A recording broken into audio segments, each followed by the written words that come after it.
بسم اللہ الرحمن الرحیم۔ والد کے ساتھ حسن سلوک کا اجر۔ روز قیامت ایک شخص کی میزان عمل کے دونوں پلڑے برابر ہو جائیں گے۔ اللہ تعالیٰ اس سے فرمائیں گے کہ تم جنت والوں میں سے نہیں ہو اور نہ ہی دوزخ والوں میں سے ہو۔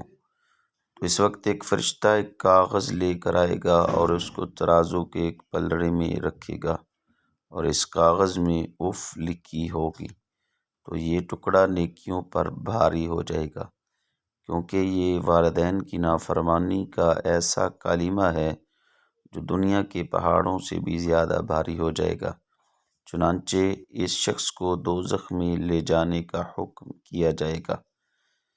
کہتے ہیں کہ وہ شخص مطالبہ کرے گا کہ اس کو اللہ تعالیٰ کی بارگاہ میں واپس لے چلیں۔ اللہ تعالیٰ فرمائیں گے اس کو لوٹاؤ۔ پھر اللہ تعالیٰ اس شخص سے پوچھیں گے، اے نافرمان بندے، کس وجہ سے تم میرے پاس واپس آنے کا مطالبہ کر رہے تھے؟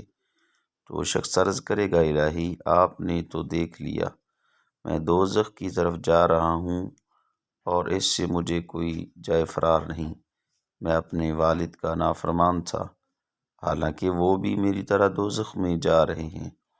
آپ اس کی وجہ سے میرے عذاب کو بڑھا دیں اور اس کو یعنی میرے والد کو دوزخ سے نجات دے دیں۔